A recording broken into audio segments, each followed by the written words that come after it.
being present. So welcome to the Alameda Museum Virtual Speaker Series. My name is Rashid Shabazz, and I'm the chair of the Exhibitions and Events Committee for the Alameda Museum Board. And we're really excited that you all are here this evening for one of my favorite podcasts. Definitely, maybe top 3 for anything related to the East Bay and definitely history, because I don't listen to enough podcasts myself, but I definitely tune in when I see a new episode of East Bay yesterday.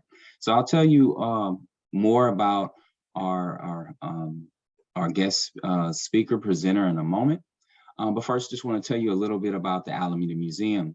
The Alameda Museum was founded in 1948 as the Alameda Historical Society, and it opened its doors in 1951. And for the last 3 decades, the Alameda Museum has been in the Alameda Masonic Building at 2324 Alameda Avenue.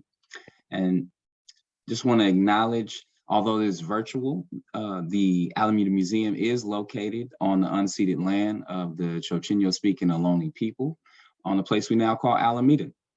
And I invite you all to join in on the chat. See a lot of folks writing in the chat where they're logging in from, but we can also acknowledge the indigenous names of the places where we're chatting from. And I think it's very important to know the names of the people and the land that we are all on, because regardless of how we came here, whether it's by forced migration, settlement, we all benefit from the unceded land of the original caretakers. And it's the intention of this practice of land acknowledgement to acknowledge it's a step towards justice, although it's not land back.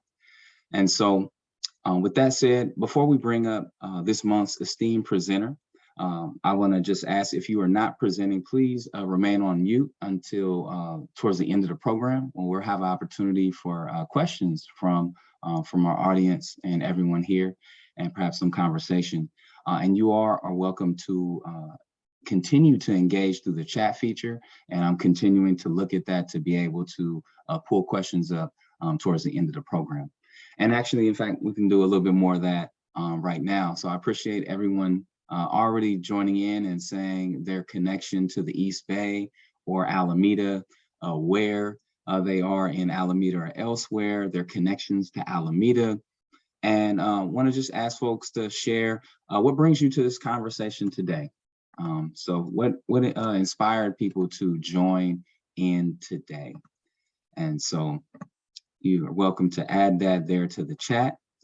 And I'm going to get ready. I'm going to go ahead on and begin to introduce our speaker. And just as a notice, we're also recording this video, and it will be made available online at a future date. And so Liam Donoghue is the host and producer of the KPFA radio program and podcast East Bay Yesterday, and the co-creator of the long-lost Oakland Map. His journalism has appeared in outlets such as the San Francisco Chronicle, Berkeley Side, Oakland Side, Mother Jones, Salon, East Bay Express, The Kitchen Sisters, and the syndicated NPR program Snap Judgment. In 2018, he was honored by the East Bay Express with the award, the Best Journalist Turned Historian. And he's also presented with the Partners in Preservation. He was presented with the Partners in Preservation Award from the Oakland Heritage Alliance. Donoghue has given many presentations on local histories at libraries, at schools, bookstores, all throughout the Bay Area, as well as institutions such as the California Historical Society, the Oakland Museum of California, and the Berkeley City Club. And so I'm really grateful and honored that he's able to join us here today. So welcome, Liam. So before we, I'm gonna turn the screen over to Liam in a moment, but I'm gonna start off with a poll with everyone, just to get a little bit more insight from folks, asking about your connection to the Alameda Museum, if you're familiar with East Bay Yesterday, and just some points to see who's here. And so thank you all that are in the chat, that are sharing why you're here today. We appreciate that. So you're welcome to begin filling out the poll and just sharing with us if you've attended the Alameda Museum event before, how long you've been a member, if you're a member. And if somebody, okay, was wondering if the poll was showing up. So here we go. We're seeing the results all coming in right now. That's really awesome. And I'll be sharing it in maybe about 30 seconds or so. And so again, just want to see who all is in our room, who is all in our conversation today. And so Liam is getting a lot of love in the chat. Folks love your podcast, and many folks are here because they're following you online in your work.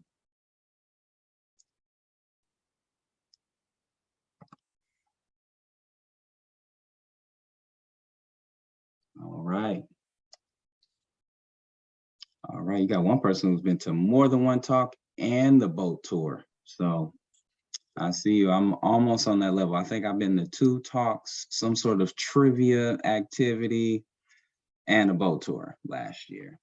All right, so I'm going to close up this poll in about 5 seconds, folks. Again, thank you all for participating, and we'll just share that briefly with folks. And so as far as who has participated in the Alameda Museum event for us, about event before, about 50-50 as far as percentage wise, and asking how long have folks been a member of the Alameda Museum. Most folks here are not members. And so we'll definitely encourage you to join before the end of the program. And asking if you listened to East Bay yesterday before. Most of the folks present have not. Definitely encourage y'all to check that out. And we'll be dropping that link to the podcast and social media later. And most of the folks present, in fact, all of the folks present who completed the survey are over 50 years old, and mix of gender and majority white, and few folks who listed, not listed, and AAPI. And just to the question of what types of events would you like to experience with the Alameda Museum? So local history lectures, as well as first-person narratives and recollections were the 2 highest. And then we have some folks who are interested in those walking tours as well as architectural history. So thank you for that feedback. As part of this lecture series, or this speaker series rather, we've been also getting feedback on events as well as exhibitions to make it more interesting. And so now, without any further ado, someone who's definitely making history in the East Bay much more interesting, I want to turn it over to Liam. Thank you and welcome again. All right. Thank you so much for that wonderful intro, Rashid. And hi, thank you to everyone for joining. It makes me feel good that there's a lot of people on the call today who haven't heard the show, because that makes me excited about reaching a new audience, reaching new folks. And I'm going to be sort of sprinkling this talk with examples from the podcast that I've been doing for the last 6 years. So hopefully you'll get a little flavor of what East Bay Yesterday is all about. So before I get started, I'm just going to do a little overview of what I'm planning on covering today. And then I'll just jump right into it. So I'm going to start off with just a little bit of personal history, a little intro that kind of explains who I am and how I started getting into doing local history as a career. I'm going to talk a little bit about the process of how I make the podcast and some of the other sort of spin-off projects related to East Bay Yesterday, and throughout that process, lessons that I picked up along the way for other people who are interested in gathering local history, sharing, celebrating, and creating history. And then I'm going to finish things off with a Q&A. And I know that finishing with the Q&A is always kind of standard. So sometimes can feel like it's a little tacked on, and maybe not always the most exciting part of a presentation. But I've been doing these presentations for a while now, and a lot of the time for me, and I think for the audience as well, the Q&A is the most exciting part, because whenever I do these talks, people always bring like amazing stories, amazing questions, and we really get some good discussions going as well. So hopefully people are thinking about some things they want to discuss later in the call, and we can kind of get into it and unmute some folks and get a good discussion going. So I'm really excited about that.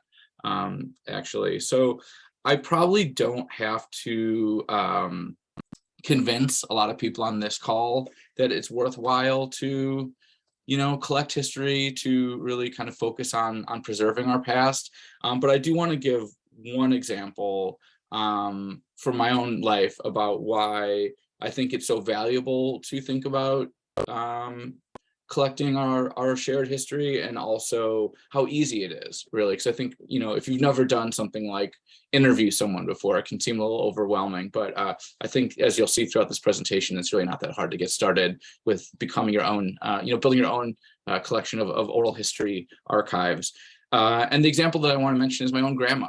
I didn't start thinking about collecting history until about 6-7 years ago. And by that time, I only had one living grandparent. And once I got my own digital recorder and microphone, I sat down and had a really, really powerful conversation with my grandmother. And she's passed away since then. And that's the only long form piece of recorded media that anyone in our family has of her. And I'm so excited that will live on for generations, and I can share that with my nieces and nephews and grandkids and things like that eventually. And it makes me sad that I didn't get to interview my other three grandparents before they passed away. But just be lucky for what you've got, right? And I've got that one interview that I did. And for people who are on the call today who aren't thinking about being journalists or being historians or trying to publish anything or do a documentary or make a podcast or anything, at the very least you can record someone in your family, an elder, a relative, or someone on your block. There's a lot of social organizations that have cool kind of histories of their organizations, like the Rotary Club. I gave a talk to them last year, and they gave me a book of Oakland Rotary Club history that was really fun. Or even a neighborhood history. There's a person on my block who's kind of like the block historian, and I love talking to them. So it doesn't always have to be for a big, museum exhibit or something like that. Local history can be at the small scale, even at the family level, at the individual level. So I'm going to start sharing my screen right now and show you guys some slides that I've put together for this presentation today. Let me see if I can go full screen. Great. And all right, can people see the screen right now? Looks great. Okay, perfect. So little quick intro about who I am for anyone who's not familiar. Before I was the host of East Bay Yesterday, my driving force in life in a lot of ways was just curiosity. This is a picture of me trespassing into an abandoned building out on Treasure Island from a couple of years ago. That building has been demolished since then, so no longer possible. And I think the statute of limitations is hopefully up on this particular trespass. But my background is journalism. I started interviewing people when I was 15 years old, but not for radio or podcast or audio or anything. I was doing little zines, mostly interviewing musicians in the Chicago punk scene and things like that. And then I got into more serious journalism in college, went to University of Illinois in Champaign-Urbana. And from there, moved up to the Bay Area in about 2003 and started writing for the San Francisco Bay Guardian and doing a lot of sort of more independent and alternative media projects. And my last full-time kind of journalism job was for Salon.com, which was started in San Francisco as one of the very first news websites back at the dawn of the internet age. But like I said, while I was doing all this journalism, at the same time, I was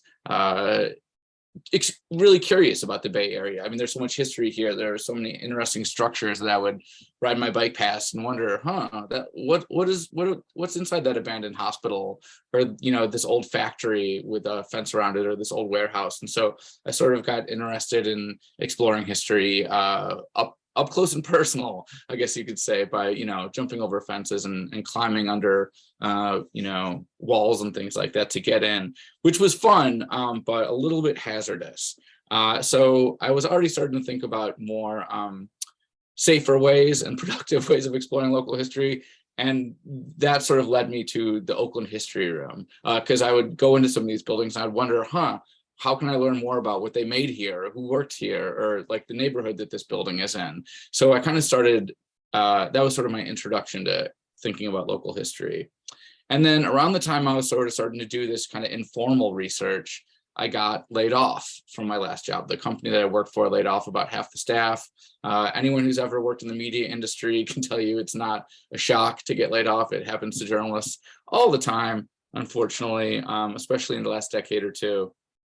But that gave me some time to think. And I spent a lot of time walking around Lake Merritt, as you can see in this picture, one of my favorite places in the world. And I lived about half a mile from Lake Merritt for about 10 years.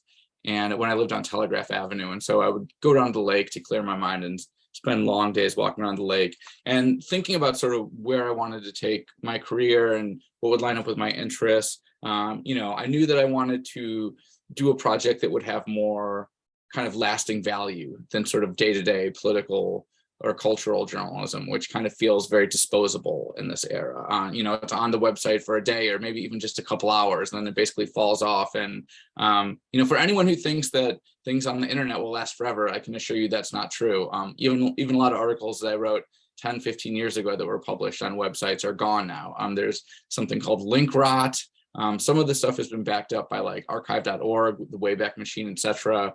But I think this is sort of something that modern historians should be worried about, the fact that the internet really is a very disposable time for preserving information. And there's this illusion that everything's available and that it'll be there forever, but that's absolutely not true. But back to sort of getting into the motivations for starting East Bay yesterday. I wanted to do something unique, something that not a lot of other people were doing, something that was sort of meaningful and positive. But most of all, I wanted to do something local.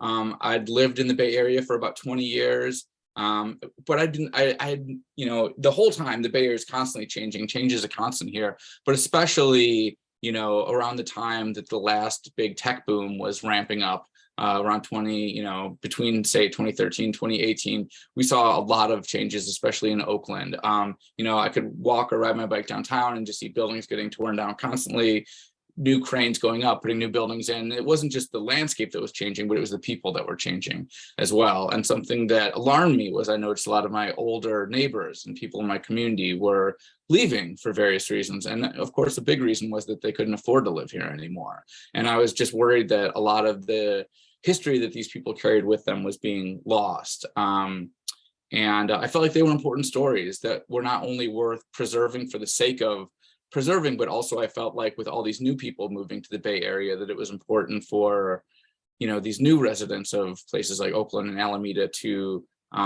recognize and understand and respect the people that came here before them and be aware of this history. And also I wanted to make it accessible to them. Not everyone's going to necessarily read a giant history book. I mean, I will, don't get me wrong, I'll read all the history books, but I wanted to put it out in a format that I felt like was easily digestible. So podcasts seem to be the way to go.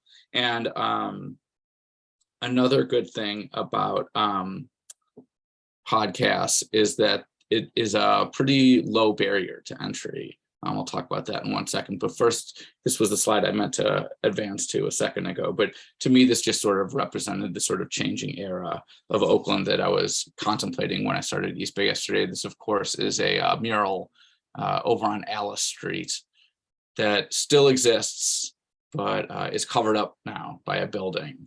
And so, to me, this is just very symbolic of the changing era and how a lot of history was being lost. Of course, as you can see on this mural, there's some historical figures of people that have lived in the East Bay that I've actually ended up covering on the show, like Ruth Beckford in the center here, and Bruce Lee, who even lived in the East Bay for a couple of years, and a lot of other folks, some of which I'll get into in a minute. But as I was saying, oral history is not that hard to start doing as an amateur. This is the equipment that I bought back in 2016, and it's the equipment that I still use. Everything, the tape or the digital recorder, the microphone, the headphones, all of it costs less than $1,000, well under $1,000, which I know, $1,000 is still, a decent chunk of money, but compared to video equipment or even photography equipment that's a lot more accessible. And there's even, I believe, some programs for like loaning or renting equipment or giving grants to people who are like students, for example, who want to do these kinds of projects that don't even necessarily have, $400 to buy a digital recorder. But like you're looking at it right there. When I go to someone's house to sit down and do an interview, I carry everything in my little backpack and it takes me about 30 seconds to set up. So it's not as complicated as like doing documentary filmmaking, which I've been a part of a couple film productions, and that's that's quite cumbersome compared to my little operation. And for anyone who is interested in learning how to do audio history, collecting oral histories, or even doing a podcast, for example, there's a lot of resources online. I basically was able to teach myself by going to sites like NPR has a training site on their website. There's another site called transom.org. And that's where you can get like FAQs and tutorials on all kinds of equipment and how-tos, editorial tips, kind of the basics. And there's tips on YouTube, for example, on how to, you got to use, if you're doing like some kind of editing with your audio files. I use Adobe Audition. There's a million different programs, Hindenburg, GarageBand, I don't know, there's a ton, and some of them are even free, but anything that you are using that's popular will inevitably have YouTube videos on basically how to learn the basics, which is very helpful if you don't have time to take kind of, professional online classes on audio engineering and things like that. And there's all kinds of kind of local support groups as well. There's a lot of people doing audio in the Bay now. So there's email lists and meetups and things like that. And some of those relationships that I've made through going to some of the audio meetups have been incredibly valuable and inspirational as well. And this always comes up in the Q&A, so I can just jump right into a question that a lot of people ask, which is funding. How do you make money doing something like this? I can't speak for everyone, but personally, it's a huge mix for me. I'm basically always hustling, always doing about 5 different things. But the sort of bulk of the money that I make through local history and audio journalism is I have quite a few people supporting my Patreon page right now. So if you're doing like a monthly or a kind of ongoing project, you can get, that's a good way of getting a like sustaining income source. The way that works is people pledge like $3 a month or $5 a month. So every month you get like a check essentially from the Patreon people who gather up all those donations and disperse them to the creators. I also get, one-on-one sort of old school style personal donations, a lot of like freelancing and consulting gigs. So like, for example, right now I'm working on a project with the city of Richmond. They wanted to do a kind of history oriented, self-guided walking tour of downtown Richmond. So they reached out to me through one of the people involved in that program, and I'm getting, an hourly wage essentially to collect oral histories from people in Richmond. And over the years, I've picked up a couple gigs like that, as well as, speaking gigs and tours. Actually, when I started East Bay yesterday, I wasn't planning on becoming a professional tour guide, but I think Rashid mentioned it earlier. One of the things I do, which is I often tell people like the best job in the world, essentially, is I give boat tours of the Bay. And that kind of happened by accident. I had a friend that was working for a company that owned boats. They're a sport fishing company, and they take people out on fishing trips, but they were only doing fishing trips in the morning or in the early afternoon. So my friend asked me, hey, you want to take people out on local history tours of the Bay? And I was like, sure, I'll give it a shot. That was 4 years ago. I've done, I don't know, 50, 75 of those tours since then. Pretty much every single one of them is sold out. I don't even really have to spend that much money on marketing or advertising. It's almost all word of mouth, people just coming on these tours and recommending it to their friends and families. A lot of people come out for birthdays and family parties and anniversaries and things like that. And so that's a really, really fun way that I help sustain East Bay Yesterday. And also it's a great way of gathering stories, because people who come on the boat tours are interested in history, and they usually bring some of their own examples of little factoids and tidbits that they like to share with me. And some of those facts that they share with me even turn out to be true sometimes, which is nice. So that's good. But I love collecting urban legends too. That's always fun as well.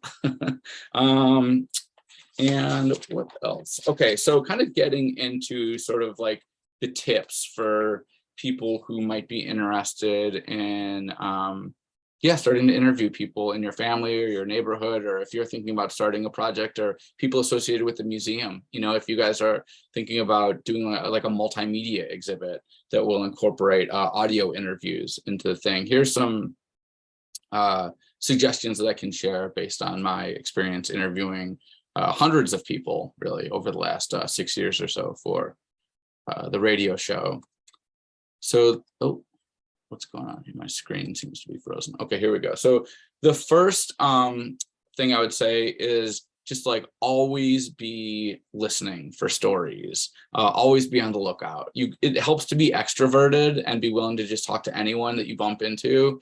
And people are often, as soon as you get them talking, like the stories start flowing out. So this photograph, or these two photographs, I should say, is from a story that still to this day kind of gives me chills when I think about it. It's definitely one of the most powerful personal histories I've been able to collect through East Bay Yesterday. And this gentleman is named Raven. He lives in West Oakland, which is where I met him. He was staying in his front yard. And I was on his block, and he lives about a block away from where Mandela Parkway is now. And we started talking, and it turned out that he was sitting at home when the Cypress Freeway collapsed in 1989.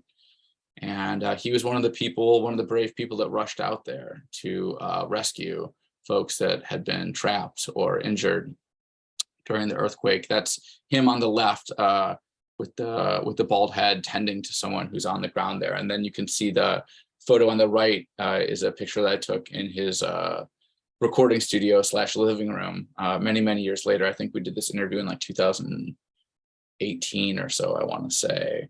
And I'm going to actually share a clip. I hope you guys will be able to hear it. I'll set up the clip and I'll try to play it, and hopefully it works. And if not, I can sort of describe it. But essentially, I went over to Raven's house a couple times to talk to him, because the story that he was sharing was very intense, and you can't really rush these things when someone has a story that's as traumatic as his. Of course, you need to build up trust first before just kind of jumping into the nitty gritty. And so one of the things I learned from talking with Raven for many hours before we even started doing recording was that he was really frustrated with sort of the outcome, or the aftermath, I should say, of the earthquake, because what he saw when he was out there that day was people from his neighborhood really coming to the rescue and helping folks and putting themselves in great danger to do so. But what he started hearing on the radio, like conservative talk stations, was these really just gross, unfounded rumors that people from West Oakland, Black folks, had been looting from corpses, stealing people's jewelry, all this stuff. And kind of similar to what, a lot of people were talking about in the aftermath of Katrina, this kind of really racist fear-mongering, rumor-mongering, and none of it was true. Raven is quick to point out there was like never anyone ever arrested. There was no victims who accused anyone of anything from, I looked into it. I did a lot of research to figure out where these rumors started. And like, you can't really tell. There was no one who was actually standing by them. This was just talked about on conservative talk radio. And then it was actually picked up by some major newspapers, which gave these rumors legs and was really frustrating. And he felt like people were more focused on, these kind of negative stereotypes than celebrating the people that actually kind of put themselves out there. And not that he necessarily wanted to be celebrated, he just didn't want to be disparaged. And even, 30 years after the fact, he still had PTSD from this experience. And so I could tell that there was a lot he wanted to kind of get off his chest in doing the interview. And let me see if I can play a clip and you can kind of hear a little bit of what I'm talking about here. Hopefully this comes through. Let me see.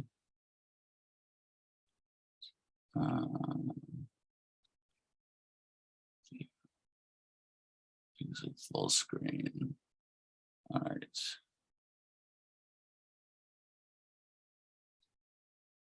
Are you guys able to hear that? That No, little not clip? yet. Try to stop the sharing really quickly and then share screen again. And then before you click all the way through, at the bottom left hand, it should be like a share sound Okay. option. Yes, Yeah. share sound. And that'll Okay. let you do it. So I'll just, I'll just share this screen for a second because this is where the sound is coming from, and then I'll go back to the slides. Curious about this. I'm careful when I say this. A firefighter has a suit to protect themselves, have training to know how to deal with the situation. But the person in a pair of jeans and a t-shirt and sneakers, no helmet, those people were crawling around inside that freeway structure trying to pull people out. And those people were from this neighborhood, all up and down this freeway. And there were other people who did a lot more than I did. And I just have to say this, because those people, along with myself, were accused of stealing from these people.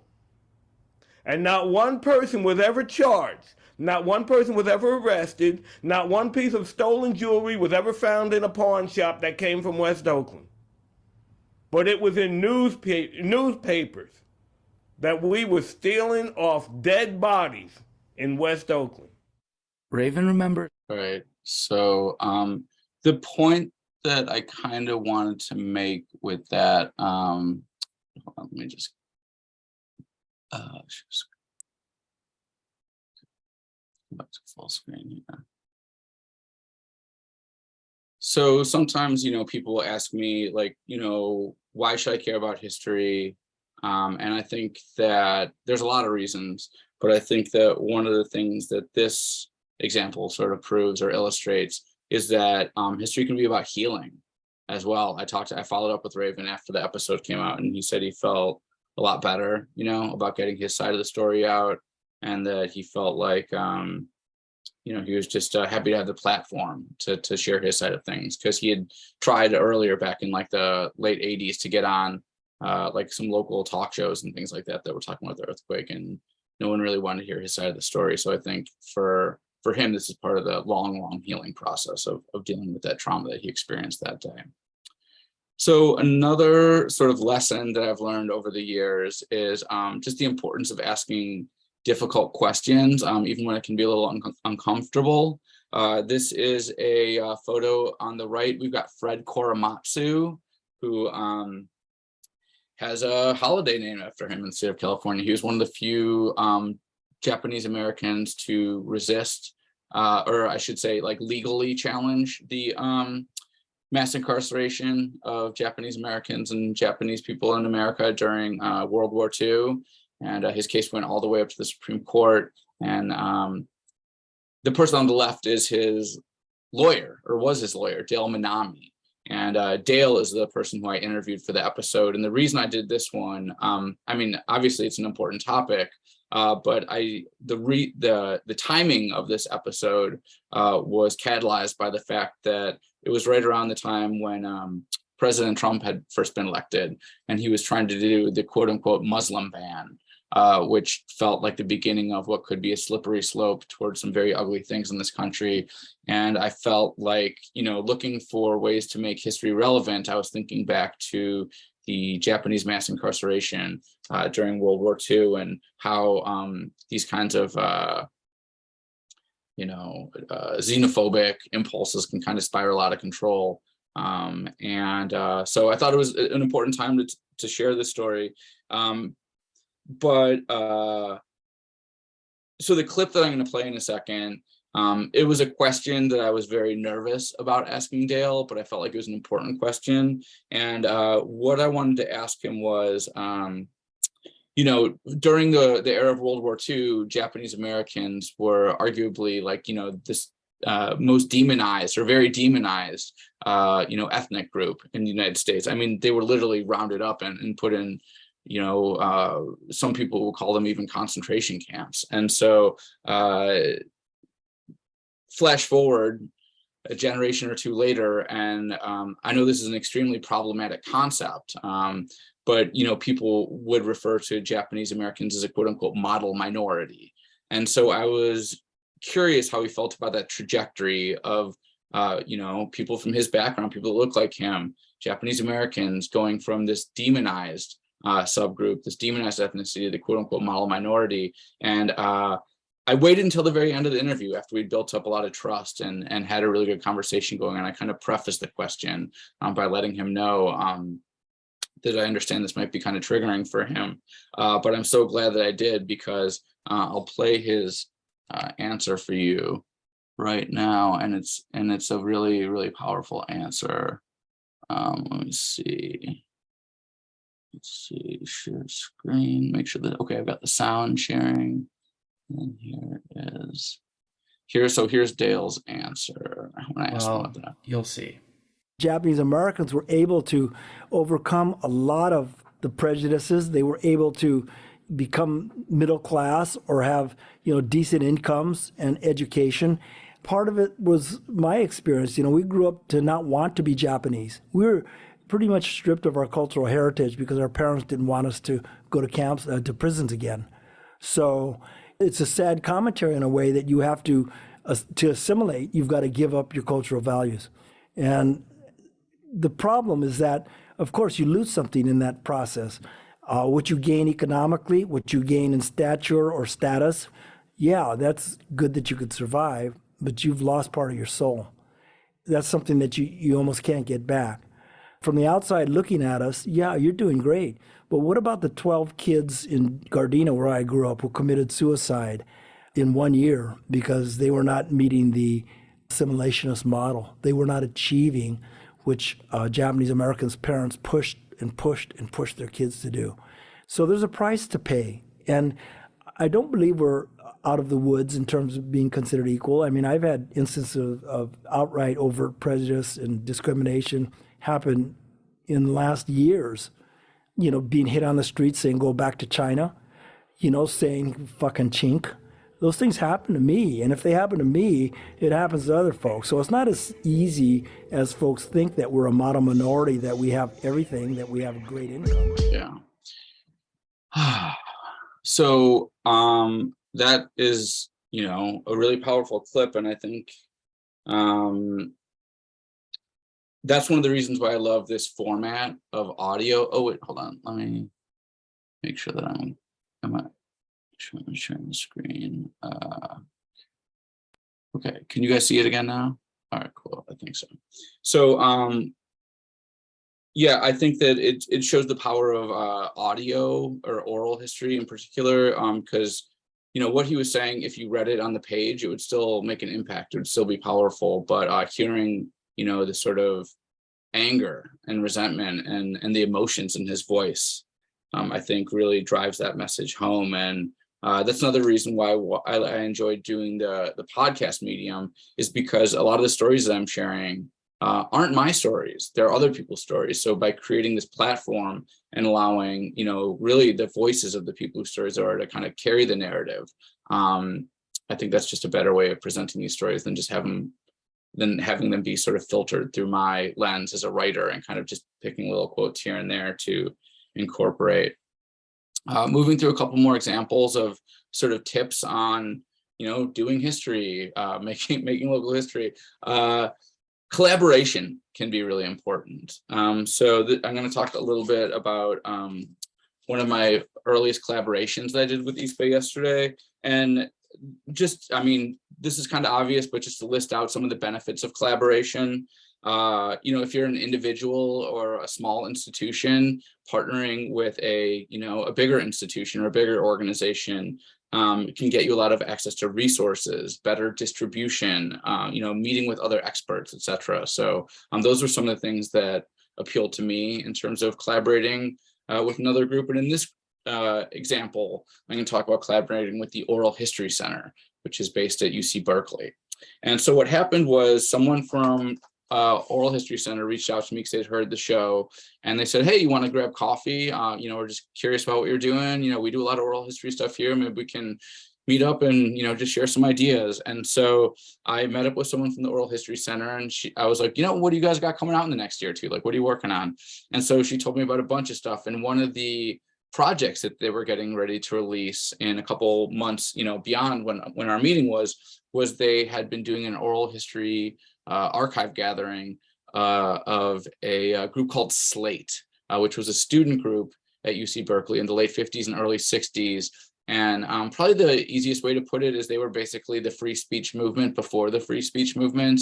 These were the kind of campus activists before the hippie era, before Mario Savio, and they were fighting for students to get more involved in political issues, have a voice in campus decisions, fighting for civil rights and things of that nature, fighting against McCarthyism as well. And so I was like, yeah, that sounds really interesting. I never heard of this group. It sounds like they laid the groundwork for the free speech movement, which of course, almost everyone knows about and was super consequential. And I love doing those kind of history projects where you get to like go before the famous thing that everyone knows about.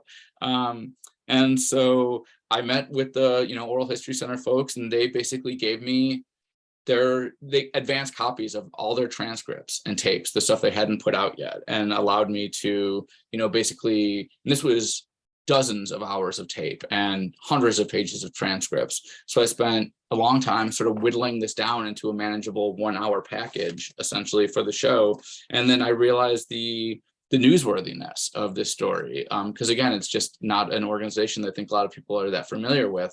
So I reached out to Berkeley Side, which is, of course, the local news organization focused on Berkeley issues. And I let them know that this is what I was working on. Can we coordinate this release? And so as it turned out, the Oral History Center published their archives on Slate, their project, the same week that I put out my episode on the radio show and the podcast. And also I published an article on Berkeley Side. So Berkeley Side, got this content. The Oral History Center got a, better distribution for their project. And I was able to, just have access to these incredible interviews that I probably wouldn't have been able to gather myself. I mean, for example, for most episodes, I'm an individual. I've got limited bandwidth. So usually at the most, I'll talk to maybe 2 or 3 people for an episode. But with the resources of the Oral History Center kind of falling in my lap, I was able to sort of sift through, I think, about half a dozen or so interviews and put together a really textured and multi-layered story that I wouldn't have been able to do otherwise. And of course, building those partnerships is also helpful later when you're applying for grants and things like that. Grant makers, funders want to know, who else have you worked with? So being able to say, I work with these, prominent institutions, I think helps legitimize your projects. Another quick example of a collaboration. This is something I worked on last year with, I believe I saw Gene Anderson's name on the call. So shout out to Gene. For anyone who doesn't know, Gene is one of the main contributors to the Oakland Wiki, which is an incredible resource. In fact, I should even just take a quick pause just to shout out, I've been doing local history in the Bay for 6-7 years now. There's a lot of people who've been doing it a lot longer than I have, who've really laid the groundwork and who I've learned from and who have inspired me. Betty Marvin, Dorothy Lazard, tons of people, the Oakland Heritage Alliance, Gene Anderson, people who do walking tours, people who do, the Alameda Museum, all these different organizations and institutions that have been around a lot longer than I have. And I wouldn't be able to do what I'm doing without resources like the Oakland Wiki and places like the Oakland History Room. So I always try to acknowledge the fact that, I try to do as much original information gathering as possible, doing original interviews, talking to folks. But a lot of what I'm learning is, of course, based on books or papers or projects that people have done that come before me. So I always try to acknowledge that and give people credit for that. But getting back to the Black Liberation Walking Tour, the gentleman in this photo is Dave Peters. He's a 3rd generation Oaklander. lives in the Hoover Foster area of kind of West Oakland / North Oakland. And he reached out to me because he said, hey, I want to do a walking tour of my neighborhood. I think it's important to capture this history. There's a lot of elder people in the neighborhood whose stories need to be told. He wanted to also put this out there as kind of an anti-displacement project.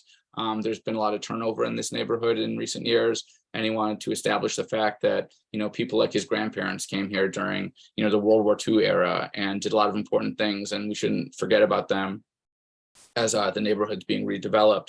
And so it sounded like a great project to me, and he brought a lot of other people on board too. I was just one piece of a collaborative puzzle, and my role in this project was gathering oral histories and cutting together audio clips that people could listen to when they do the self-guided tour.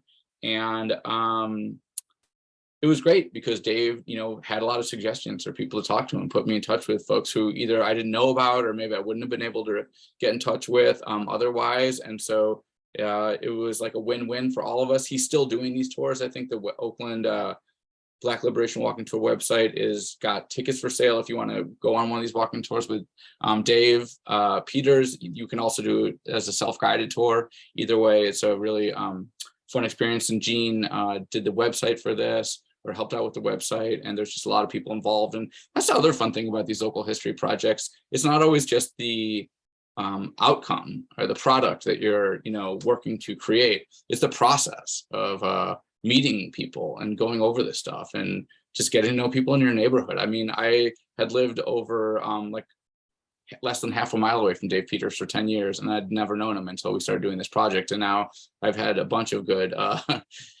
times eating barbecue and drinking beers in his backyard. So it's just a good way to bring people together as well. Here's one of the episodes that I did based on those Black Liberation Walking Tour episodes. And another thing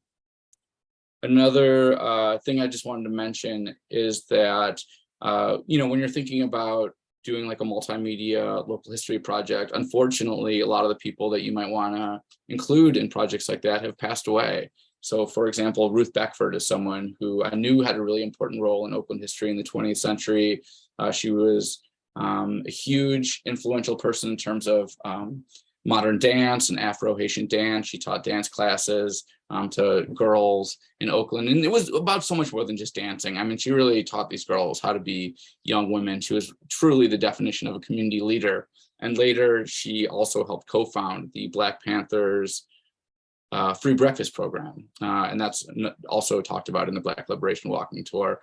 But by the time I got around to wanting to interview Miss Beckford, she had passed away. She just died, I think it was maybe about 4 or 5 years ago now.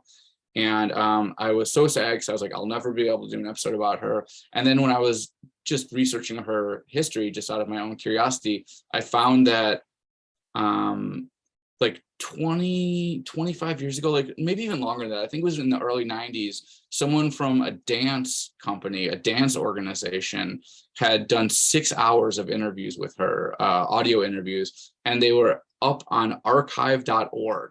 And like archive.org has like a little counter, so you can see how many people will listen to the tapes, and it was like almost nobody. So I was like, oh my God, Ruth Beckford has got this amazing story. No one's listened to these tapes. It was like 6 hours of just raw audio.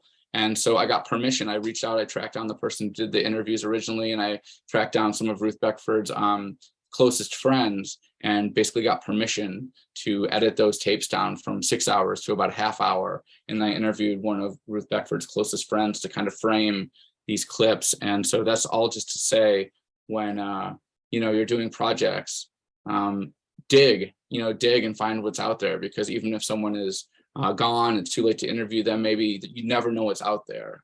There's all kinds of like archives sort of sitting in people's closets and storage units and things like that, that if you kind of put the word out there, sometimes you can uncover some pretty amazing things.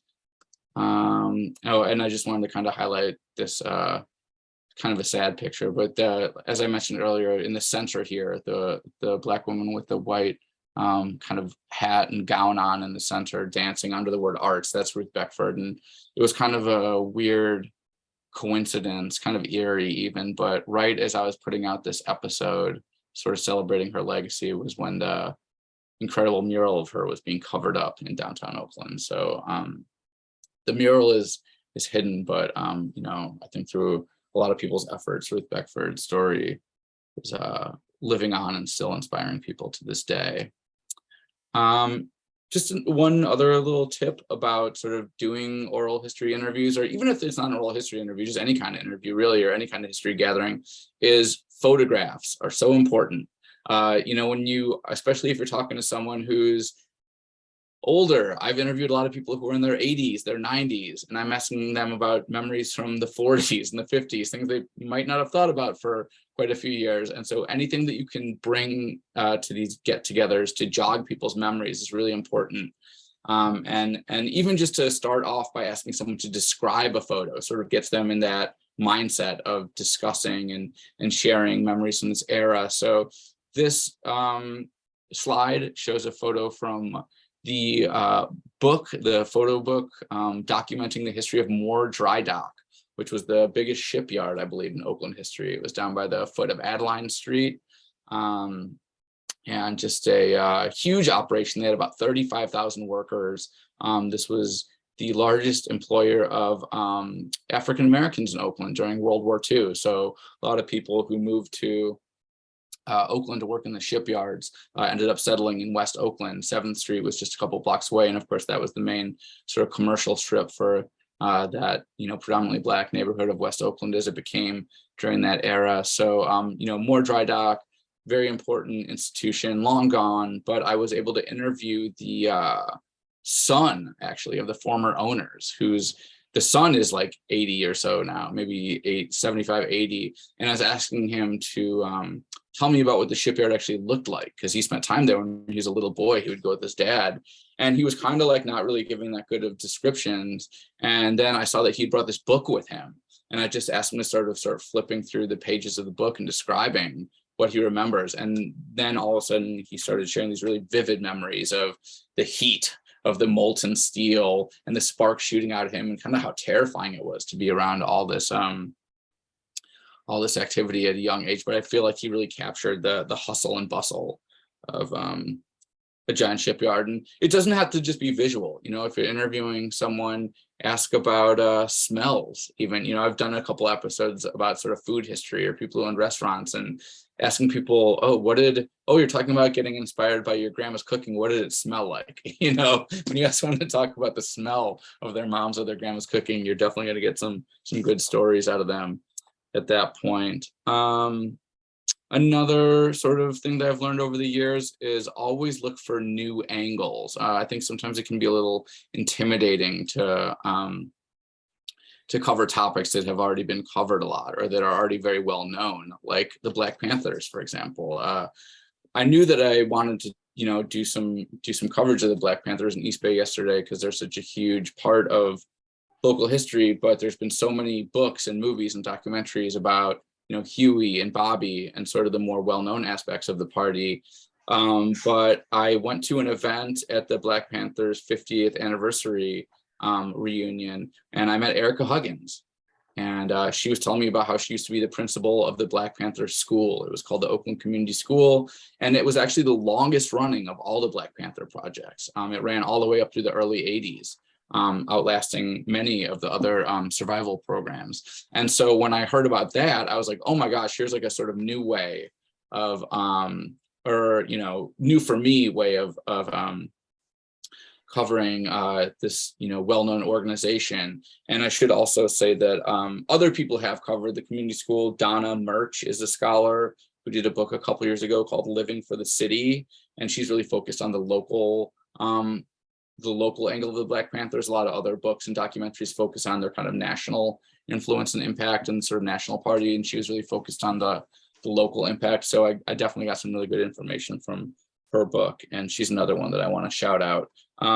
Just real quick, while I'm mentioning the Oakland Community School, there's a new book coming out next year called, well, actually, I don't know what the title of it is yet, but basically there's another local history show that's on KQED called Bay Curious. And they are putting together sort of an anthology of Bay Area history. And after I did this episode, they reached out to me and asked me if I wanted to write something about the Oakland Community School for the Bay Curious book. So that should be coming out next year. And if anyone hasn't checked out Bay Curious, it's a cool show. And you can also go to their events. They're doing a couple events next week about Bay Area trivia, live and in person at the KQED building. So that should be fun. I just posted a link to the Bay Curious local history trivia event on my Twitter feed like an hour ago. So if you're looking for a link to that, you can find it on the East Bay Yesterday Twitter account. Let's see, how are we doing on time here? 7:29. I'll try to wrap it up pretty quick because I do want to save time for the Q&As. In fact, I'll just do one more tip and then I'll kind of maybe start opening up questions because I want to make sure that we have time to have a good discussion. Last thing I want to suggest is when you're talking to someone and when you're sitting down to interview them or having a conversation with them, trying to get their story, do it in a place that's comfortable to them. Asking people to meet in an office or, in like a lobby or some kind of institutional setting isn't always the best. So a lot of the time I like to interview people in their homes, go to their house in the backyard, maybe during COVID times, makes people a little more at ease. But I did this interview when I was doing a trilogy of episodes about the history of Canyon, California, which is just behind the Oakland Hills there in between Oakland and Moraga. I was doing a trilogy about Canyon and I was interviewing my friend, or this woman who's now become my friend, Esperanza Searles. And since we were talking about sort of life in Canyon, I suggested, hey, should we just walk around the woods and have the conversation there? And that's what you see in that photograph right there. And I think it's just a kind of vivid example of, finding a comfortable place for people to talk and share their stories. So they feel like they can really kind of just be in a good headspace when they're kind of bringing up all these old memories. And I'm happy to talk about anything else you guys want to talk about. I'm going to skip over the last couple of slides here and just leave some links on the page, but I can go back if there's anything people want to see. And since it is about 7:30 now, we've been doing this for an hour, I would love to open it up. And then the one thing I'm also going to add just real quick is that speaking of events, I'm actually doing an event at the Shotgun Players Theater in Berkeley, which is right across the street from Ashby Bart. Next month, it's called Bygone Berkeley. It is, let's see, where's the chat? It's a talk about Berkeley history, the kind of highs and lows, the greatest hits and the greatest misses. Oh, thanks. Oh wait, Rashid, you got it too. Perfect. So there's the link. This is a ticketed event, and I did it once before in the spring at Berkeley City Club, and the tickets were gone really fast. Tickets for this one, I'm hoping will sell out too. So if you are thinking about coming to that event, the Bygone Berkeley event, you might want to grab your tickets sooner rather than later. And yeah, so what are you guys wondering about? I'm going to try to keep an eye on the chat here so I can see what questions are coming in. Right on. Thank you so much, Liam, for that outstanding story about how you tell stories. For folks, if you can go to the reactions or you can add it into the chat, just want to give some love and appreciation to Liam for sharing. Much appreciated. I'm going to just do the little clap icon on there. Thank you. Clap in the chat. So just starting off, one of the questions, I'm curious about building trust with folks to do oral history. And so two-part question. One, how do you build trust and rapport with people that, you want to tell their stories or help them tell their stories? And have you had any instances where people who were really resistant and maybe didn't trust you or didn't want to share their story with you? Yeah, okay, really good questions there. And you asked a couple, so I'm going to try to make sure I get to everything. But yeah, so in terms of building trust, there's a couple things. For one, I would say, you can't rush people. You've got to, give it time to sort of naturally happen in terms of building trust. And sometimes that means kind of going back and forth with a lot of emails or phone conversations before scheduling an actual sit down interview. But one thing I'll say is that there have been a lot of people who were resistant at first. And not necessarily because they I don't think didn't trust me, but just because they thought that, oh, who am I to share my life story? Why does what I have to say sound important? No one really wants to hear all this. And then, we'll sit down and I'll be like, no, just, let's just get started and we'll see where it goes. And a lot of the time people will say, oh, we'll just talk for a couple minutes and then, you can go away or whatever. And then as soon as I turn on the recorder and ask the first question, it's like they're off to the races. And within 10 minutes, they're just in another world going for it. And we'll sit down there for 3-4 hours and they're still talking.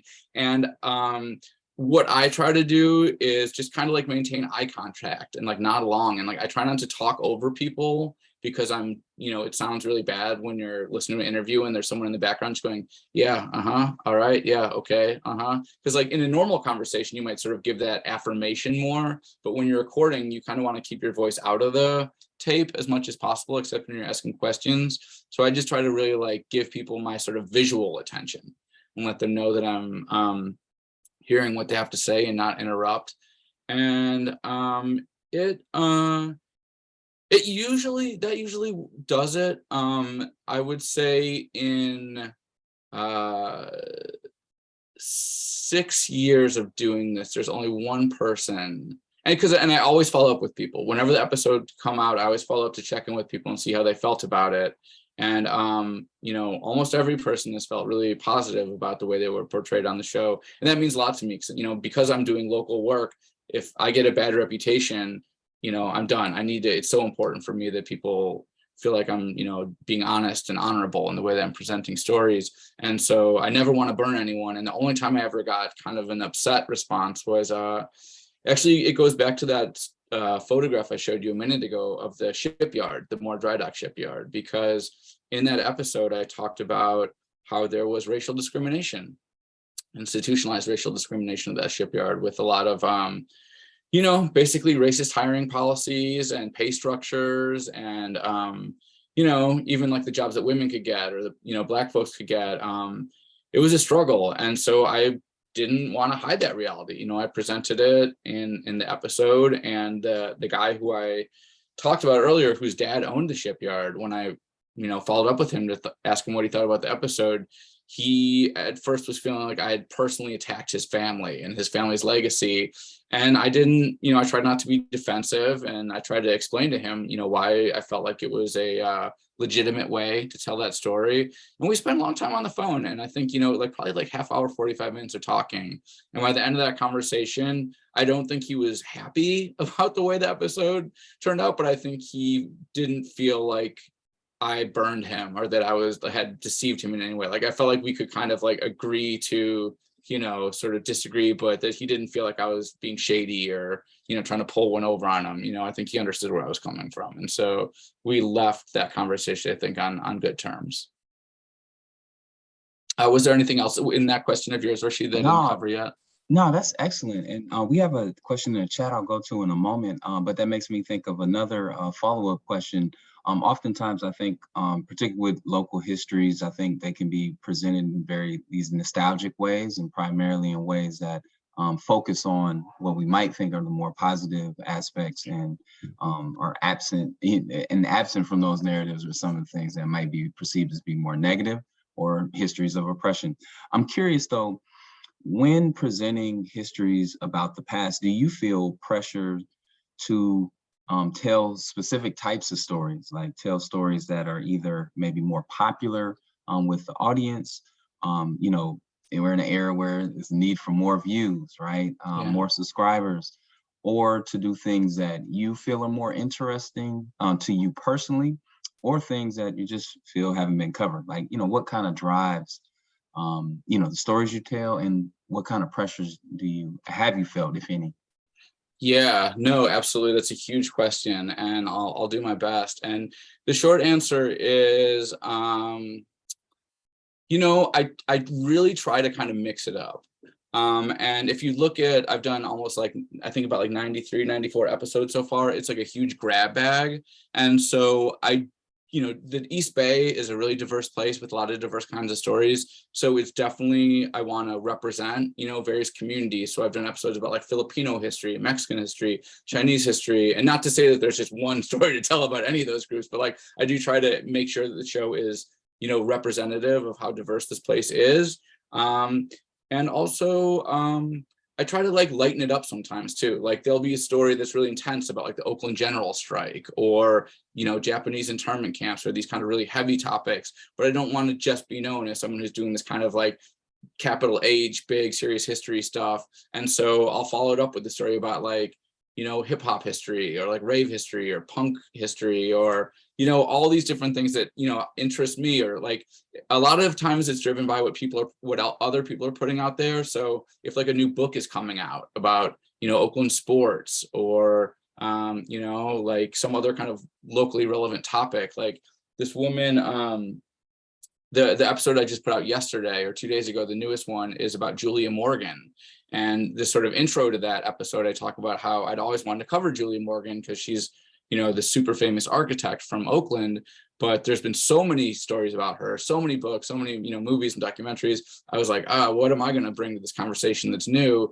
And this woman just came out with this book that's about Julia Morgan's young life. It's imagining her life as a young girl, as a high school student at Oakland High and a college student at Cal. And so it is historical fiction, but it's really based in fact. She spent years researching the story to get it kind of as close to the truth as possible.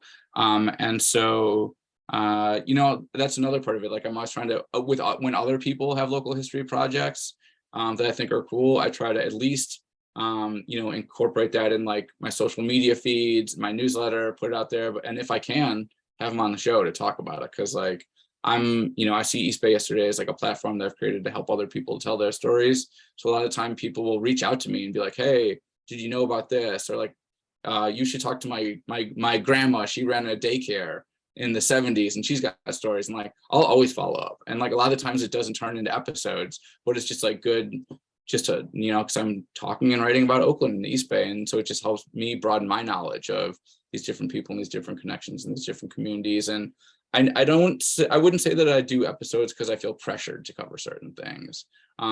It's really like, I love this stuff and I want to know it. And like, if it's a big story, I want to cover it. Like, I knew when I started the show that like, eventually I would get to, World War II. And eventually I'll get to like, these big topics, but I didn't want to rush there. I want to kind of like take my time to sort of build up with some smaller stories yet to kind of learn how to, be a better storyteller before tackling some of the more, sort of, I don't want to say like important, but kind of well-known stories. So I could have like a different angle on them. Yeah.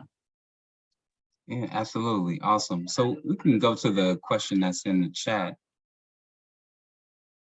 Oh, I'm seeing a question in the chat about how do you connect with younger audiences? Yeah, So I'm happy to take that one from Christina. Like, how do you connect with those audiences who would benefit from more interactive stories about the past?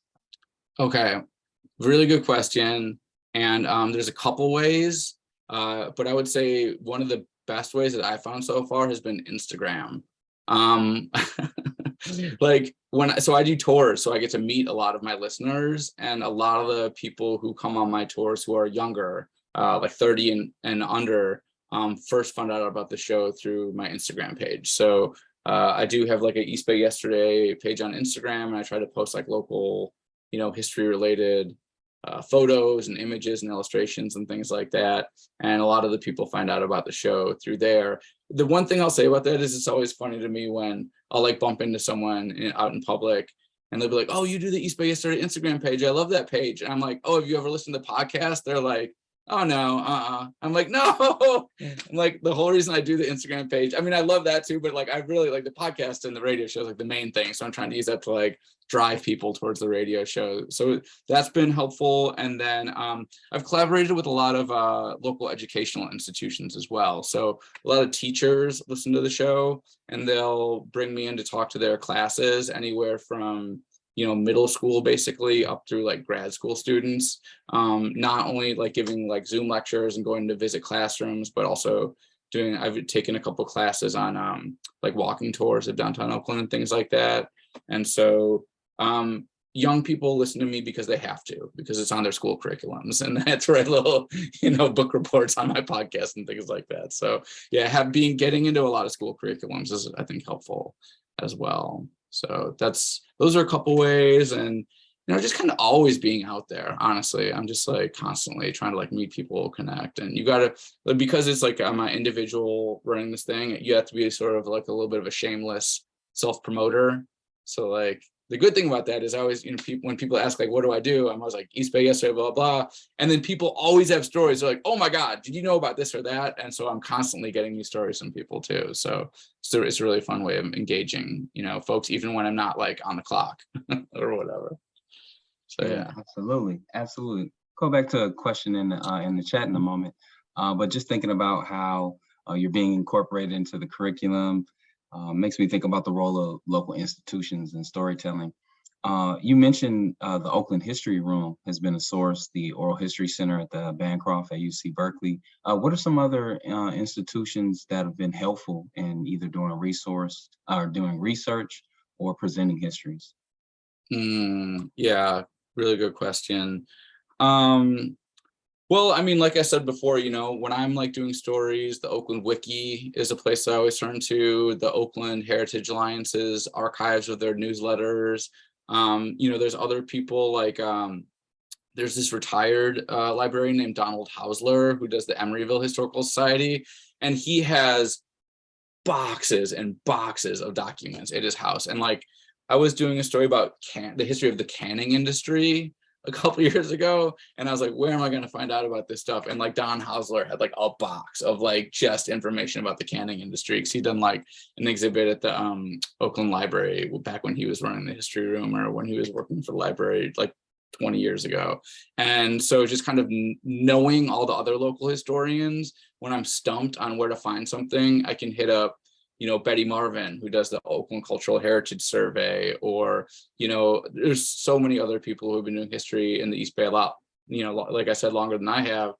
And like some of the people who do like walking tours and things like that, I'll like, I know them all personally now. I just bumped into someone this morning, actually, when I was on a walk around Lake Chabot. I bumped into some of my history buddies. And so that's the other cool thing, just like the longer you're sort of in this community of local historians, like the more sort of ways that to reach out to people and be like, all right, like for example, I don't have like academic credentials or access to like a lot of academic journals, which can be pretty pricey if you're not in academia and you want to subscribe or get access to that.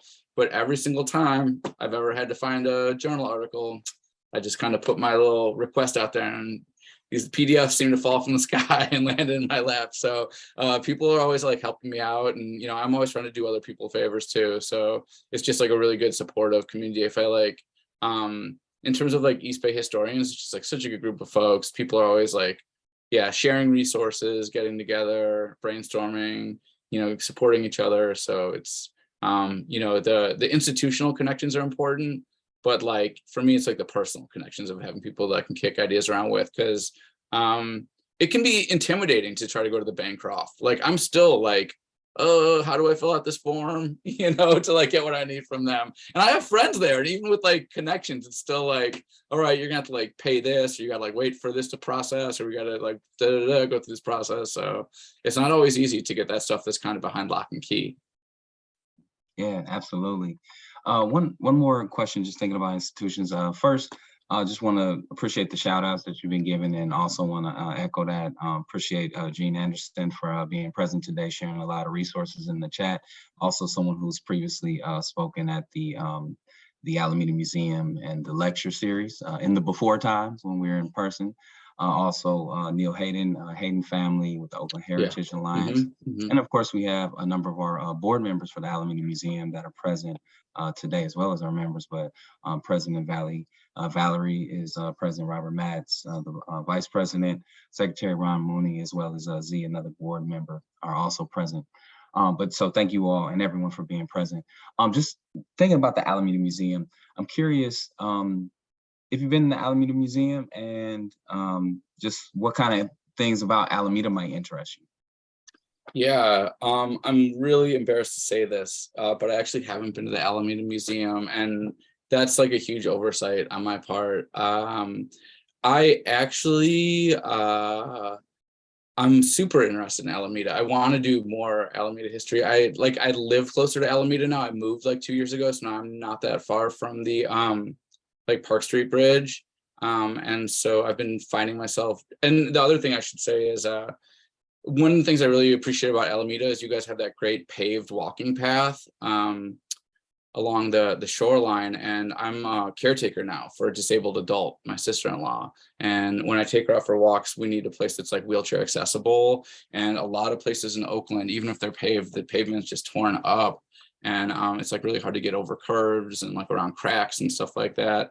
So one of our favorite places to go is the Crown Beach area, and then we'll walk all the way down to the end, like the Park Street side, and then back along that paved path. And it's an incredible resource.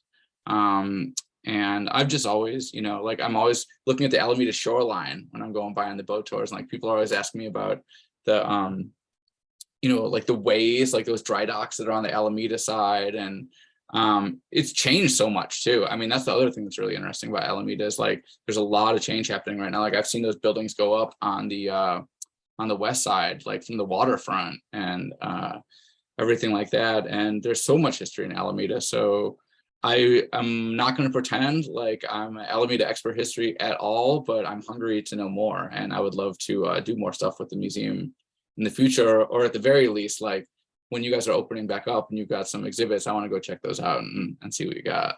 Yeah, right on. Well, I appreciate that. And I don't think that should be more you being embarrassed opposed to, what does it say about our institution if we don't have you there and utilizing it? It's not a resource yet. But want to just open it up to some more questions from folks here. So again, you can add those to the chat. And I actually go to a question from says Hayden family here on the chat.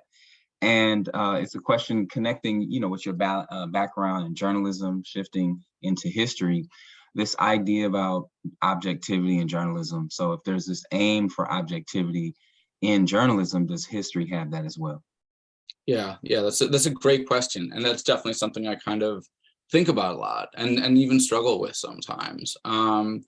So the way that I'll answer that question, I guess, is by saying that anytime someone is telling a story about history, you're choosing, the kind of narrative that you want to tell. There can be two totally different narratives, and they can both be accurate and factual, but it's sort of the way that you frame things, the facts that you decide to present, the way that you present them, etc. And so I'm not going to pretend like I don't have my own political opinions. And I with the show with East Bay Yesterday, my goal isn't to sort of preach to people or kind of like preach to the choir, like I try not to frame things in a way where it's like, here's what you need to think about this, or like, try to create like propaganda. I think that the most effective ways of kind of enticing people with stories is putting thought-provoking stories out there and getting people to think for themselves and seeing what the lessons are. And my goal is to be as sort of factual and accurate. Like I never want to get anything wrong factually, whether that's just like a small thing, like a date. I mean, that's not a small thing, but like whether it's like the dates or like bigger things like the analysis. Like if I can, at least get the facts right, at least get the narrative right. People can disagree with me. People disagree with me all the time. And I can take that. Like I can, debate with folks and argue about why I decided to cover something this way or that way. But as long as they're not saying, oh, you got this totally wrong, like where did you get this stuff? And the tricky thing about that is that there is a lot of bad information out there. Sometimes a tidbit gets sort of, written in one book, and then this is something you see as your research. I mean, anyone who's researched history on this call probably knows what I'm talking about, where like one anecdote shows up in a book that was published in like 1900, and then like every 30 or 40 years when there's like another book about that topic, you can tell the author like found that anecdote and plucked it out and put it in their book, and these things kind of get recycled and take on life of their own. And sometimes when you go back to the very origin of that story, or the source, like maybe you can't find where the first author got that story or that source. And I think sometimes you got to sort of preface that sometimes by saying like, we don't really know if this is true. So like, for example, there's this kind of famous story about how Oakland's first mayor, Horace Carpentier, one of the great— The rascal. yeah, one of the great scoundrels of East Bay history. There's a story about how he dressed up like a priest and put on like the collar to sort of swindle the Peralta family when he was going to meet with the Peraltas.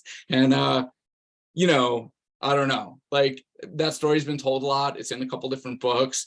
I don't think, you know, there wasn't video back then, so we're not really sure if this is accurate. He certainly didn't put it in his diary, you know, which no one has ever read if he kept one. But like I mentioned that in my episode about him, I think, but I think what I said was something like, there's even stories about how he did that, you know, but like kind of saying like, history can be kind of foggy sometimes, like especially sometimes the farther back you go, or if two people have kind of conflicting accounts. You know, we don't know if it's true, but it's still a good story. So I want to include it in there, but I didn't want to pretend like I knew for a fact that it 100% happened. So yeah, you got to be a little careful sometimes when you're kind of sharing some of these stories that sound too good to be true. And I do get my share of that too. People will be like, oh, did you know? I'm trying to think of a good one. I don't know. It'll come to me, but there's definitely been a couple of things where people are like, oh, did you know this?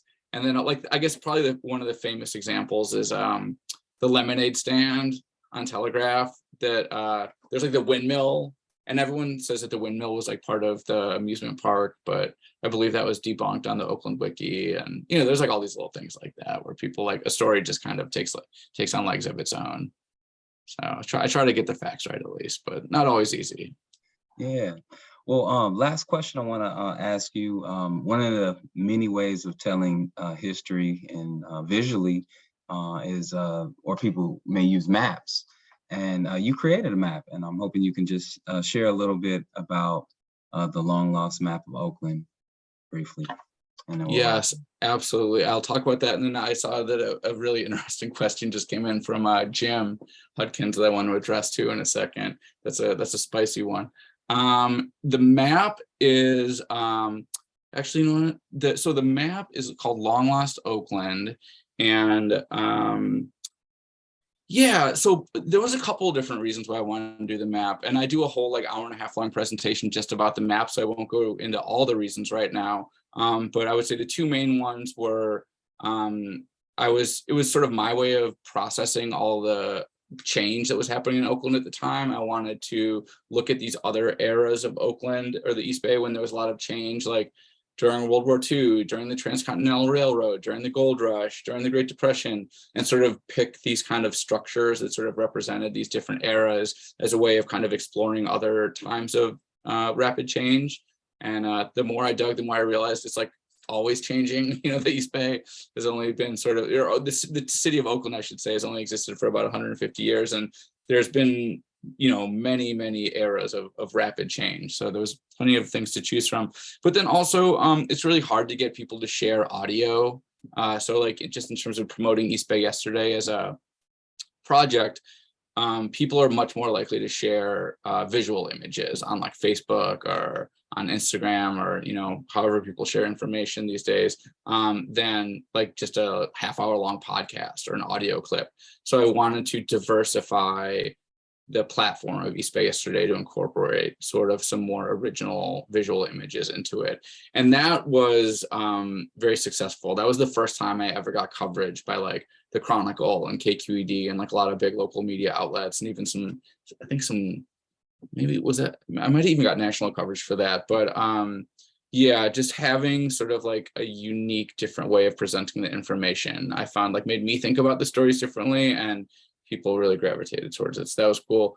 But the question that Jim asked, and I love this question, is some of history was a crime then or is now. So like, do I always, you know, or am I worried about sort of incriminating people, or, you know, I guess it's kind of about, you know, when the real story is difficult to tell because there's some questionable legal circumstances around that.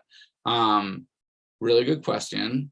One of the things that helps with that is doing history. So like a lot of people that were doing things like in the you know, 1970s or the 80s that might have been illegal, that are still legal, might feel a little bit more comfortable talking about them now, like 30, 40 years later, because it's kind of like the smoke is sort of cleared. You know, these are not like active open cases. You know, you can sort of maybe phrase things or say things in a way where you're not like revealing too much information, or like statutes of limitations are up.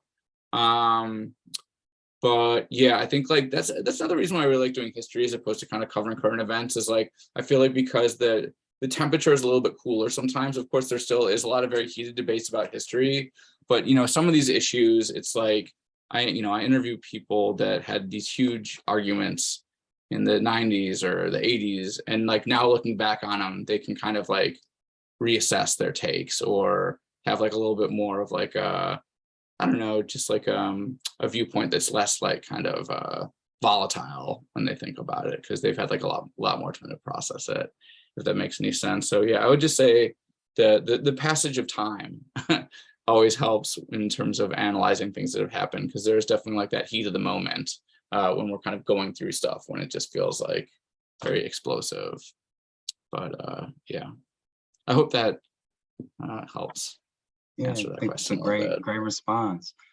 So again, just really want to appreciate you for sharing what you've been sharing with us, uncovering these histories in the East Bay. And what I'm going to do just before we wrap up, just give another invitation for people to show some love in the chat to Liam in the East Bay yesterday, and just again encourage folks to visit the website. Subscribe to the newsletter, listen to the podcast. You can join on the gram too. But again, we're still trying to get you to listen to the podcast. And you may also want to support the Patreon as well. Oh, and I was just going to add too, I think that someone just canceled on my boat tour that I'm doing this Thursday. So I think there's actually 4 tickets left for the boat tour this Thursday.